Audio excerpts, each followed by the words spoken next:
नमस्कार, मैं हूं विजय। आप देख रहे हैं एक्सक्लूसिव खबर। आज के दौर में जो सच है वही एक्सक्लूसिव है और आज का सच लोकतंत्र का सबसे कड़वा सच है। हर किसी की आंख खोलने वाला है। संवैधानिक पद पर बैठकर सत्ता की राजनीति करना देश और लोकतंत्र के लिए तो घातक होता ही है। व्यक्ति खुद की नजरों में भी गिर जाता है और जब वो अपना आत्मसम्मान वापस तलाशने की कोशिश करता है तो उसे मजबूरन उसी सत्ता से टकराना पड़ता है जिसके लिए वो कल तक राजनीति कर रहा था। ऐसे में सत्ता क्या उसे बख्श देगी?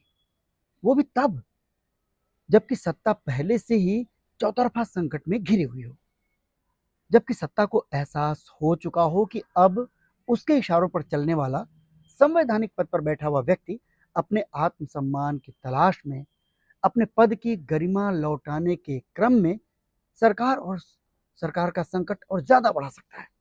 सरकार की साख पूरी तरह खत्म कर सकता है। इन्हीं परिस्थितियों का नतीजा आप सब ने एक चौंकाने वाले घटनाक्रम के तौर पर देख लिया।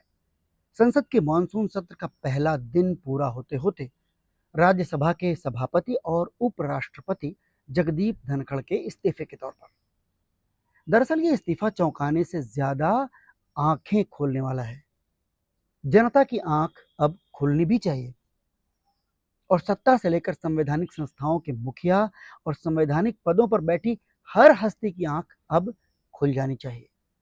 इसमें मुख्य चुनाव आयुक्त ज्ञानेश कुमार से लेकर ईडी तक और मंत्री बनने वाले bureaucrat, technocrat, S Jaishankar, Hardeep Puri, Ashwini Vaishnaw से लेकर के निशिकांत दुबे तक कोई भी हो सकता है।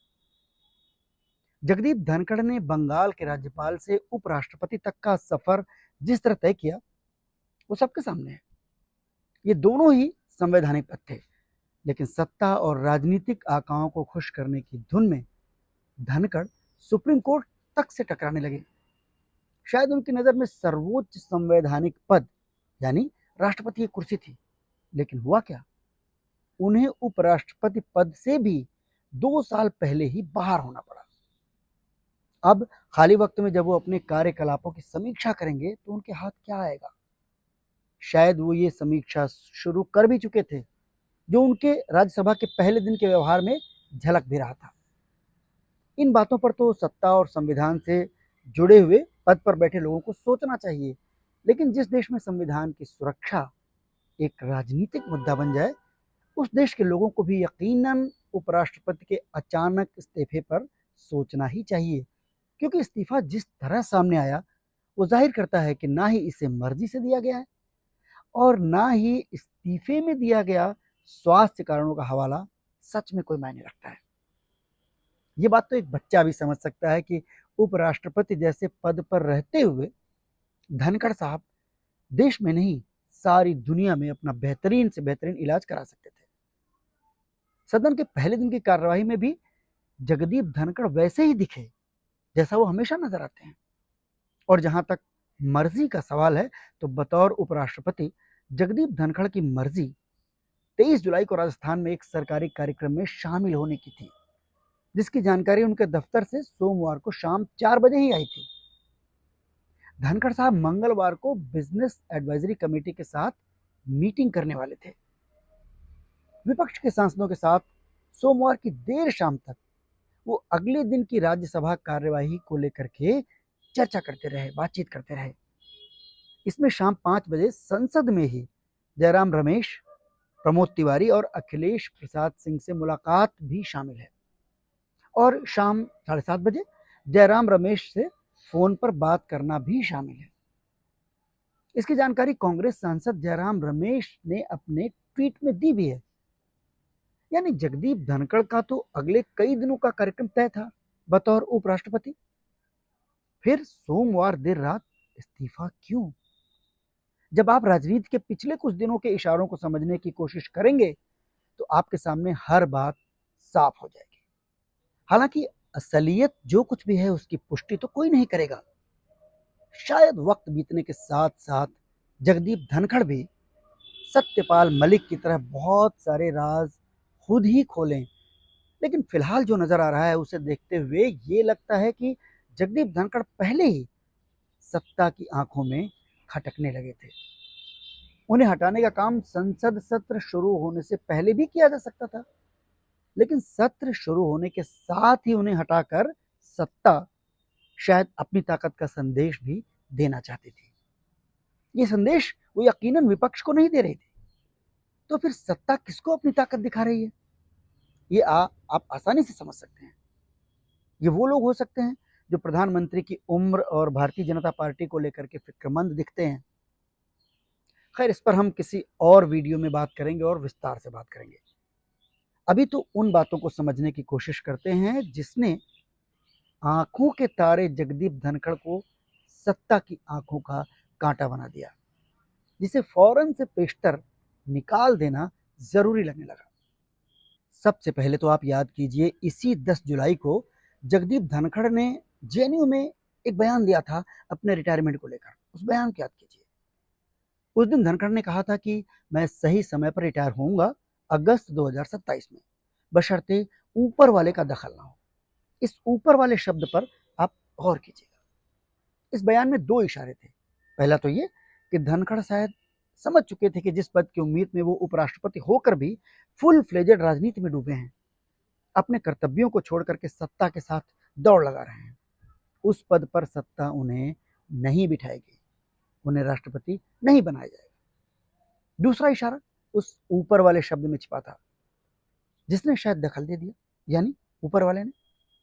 और अगस्त 2027 से पहले ही उन्हें पद छोड़ देना पड़ा। जब धनखड़ को इस बात का एहसास हो गया कि उन्हें राष्ट्रपति पद नहीं मिलने वाला है, तो शायद उन्हें यह भी एहसास हो गया कि जिस पद पर वो हैं, उनका व्यवहार उसके मुताबिक कभी नहीं रहा। राज्यसभा के सभापति के तौर पर वो हमेशा सत्ता के हेडमास्टर की तरह दिखाई दिए। सत्ता पक्ष को बचाने में उन्होंने जया बच्चन जैसी महिला और वरिष्ठ सांसद ही नहीं, नेता प्रतिपक्ष मल्लिकार्जुन खड़गे के पद और उम्र का भी कभी उन्होंने लिहाज नहीं किया। पिछले सत्र में तो विपक्ष ने धनखड़ के खिलाफ अविश्वास प्रस्ताव का नोटिस तक दे दिया था। भारत के लोकतंत्र में इस स्थिति में आने वाले राज्यसभा के वो पहले सभापति हैं।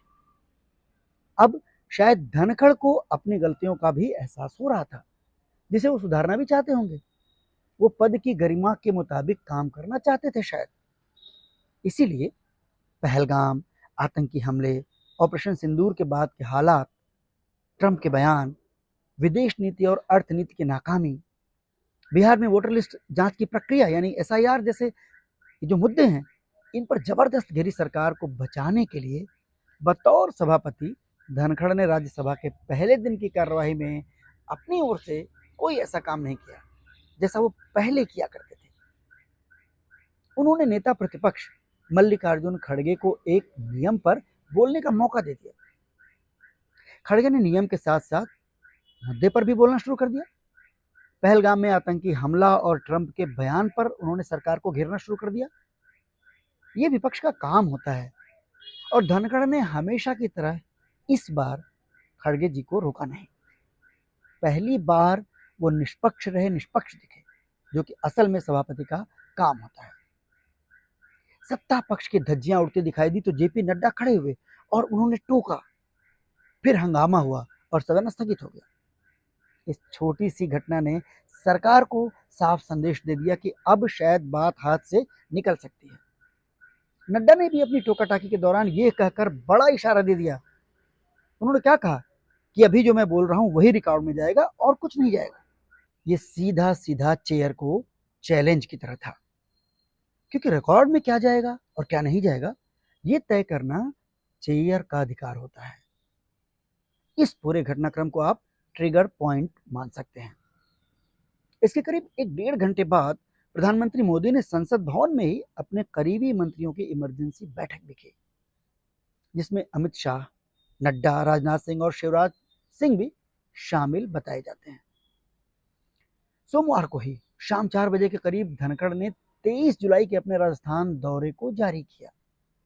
सत्र के दौरान सभापति का राज्यसभा से बाहर रहना, जिसमें खबर ये भी आ रही थी कि वो कोई महत्वपूर्ण ऐलान भी कर सकते हैं, जिसने शायद सत्ता के कान खड़े कर दिए, क्योंकि तब प्रधानमंत्री मोदी भी विदेश दौरे पर निकल चुके होते।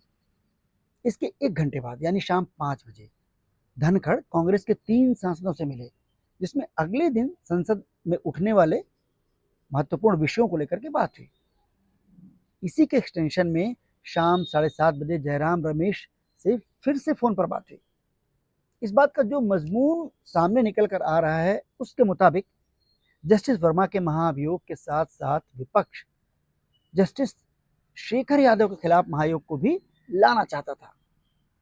और बताया जाता है कि सत्ता पक्ष को आशंका थी कि मंगलवार की बिजनेस एडवाइजरी कमेटी में सभापति की हैसियत में धनखड़ इसकी मंजूरी दे सकते थे। जिनके घर में जले हुए नोट मिले थे वो जस्टिस वर्मा, उनके महाभियोग में तो सत्ता पक्ष के सांसद भी शामिल हैं। लेकिन सत्ता के चुनावी हिंदुत्व का महिमा मंडन करने वाले इलाहाबाद हाईकोर्ट के जस्टिस शेखर यादव के ऊपर किसी तरह की कार्रवाई सत्ता के एजेंडे को धक्का लगा सकती है। इन्हीं परिस्थितियों के बीच अचानक देर रात जगदीप धनखड़ का इस्तीफा आ जाता है। शायद उन्हें कहा गया हो कि अगर वो ऐसा नहीं करते हैं तो उनको अविश्वास प्रस्ताव के जरिए हटाया भी जा सकता है। क्या ऐसा ही कुछ हुआ? एक और थ्योरी दी जा रही है, वो ये कि धनखड़ जुडिशियरी से सीधे टकरा रहे थे और मोदी सत्ता की साख से जुड़े कई अहम मुद्दे सुप्रीम कोर्ट में अटके हुए हैं। तो जुडिशियरी को एक पॉजिटिव संकेत देने के लिए सत्ता ने धनखड़ को इस्तीफे के लिए मजबूर किया हो, ये हो सकता है। इस थ्योरी को अगर सही माने तो सवाल और गंभीर हो जाते हैं। क्या सुप्रीम कोर्ट सत्ता के किन्हीं संकेतों के मुताबिक सुनवाई करती है और उसी के मुताबिक फैसले सुनाती है? ऐसा तो शायद नहीं होता होगा। सवाल ढेर सारे हैं और बिल्कुल साफ हैं। धनखड़ के इस्तीफे पर नहीं, सोचने की जरूरत अब उस व्यवस्था को लेकर है जिसने संवैधानिक पदों को राजनीति और संविधान की रक्षा को चुनावी मुद्दा बना दिया है। बहुत बहुत धन्यवाद।